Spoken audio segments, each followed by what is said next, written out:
Understand that HSV-1 infections are common. Up to 60% of Americans have HSV-1 by adolescence, and 85% by the time they reach their 60s. 1. In Britain, about 7 in 10 people have it, but only 1 in 5 are aware of it. This is because some people carry the infection, but don't have any symptoms. 2. Recognize the symptoms of the first outbreak. The symptoms of a cold sore are consistent, but the first outbreak is different. At the time, you'll see symptoms that you won't experience again during later outbreaks.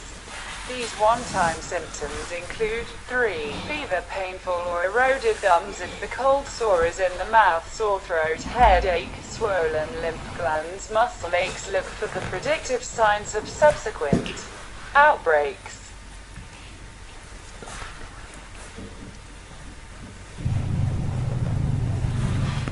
After your first outbreak has passed, you'll be able to predict when cold sores are going to appear by looking for early indicators. The area where the sore will appear will suddenly feel tingly and itchy. You may also experience some numbness in the area. 4. This stage, also called the prodromal stage, is experienced by 46% to 60% of people who have cold sores. 5. Other early symptoms include inflammation, redness, hypersensitivity or soreness in the exact area the blisters will appear. Watch for the first redness and swelling. When a cold sore is first appearing, it can look like the start of a pimple. It will be sore, possibly painful. This area will be red and raised. The skin surrounding the raised area will also be red. You may also notice several small blisters that develop together, then merge as other blisters fill in the area between them. 6. Cold sores can vary in size, ranging from 2 to 3 millimeters to 7 millimeters. Be aware that the blister is filled with virus particles.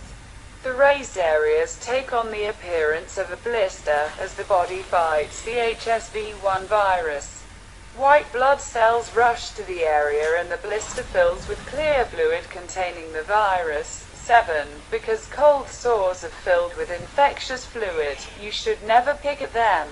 If you get the virus on your hands, you can spread it around to other people or get it in your eyes, or spread it to your genitals. 8. Wait for the blister to break. This is the third and most painful stage in the development of a cold sore. The area will be moist, with a red area around the open sore. This period, when the blister leaks fluid, is the most contagious. 9. Make sure to wash your hands regularly if you touch your face to prevent spreading the infection. It will take up to 3 days for the cold sore to move to its next stage. 10. Do not pick at the scab when the blister dries. After the blister has burst, a crust will form over the top of the blister, followed by a protective scab. As the sore heals, the scab may crack open and bleed. You may also experience itching and pain during this stage. 11. Avoid touching the sore, as you can slow down the healing process by reopening the wound.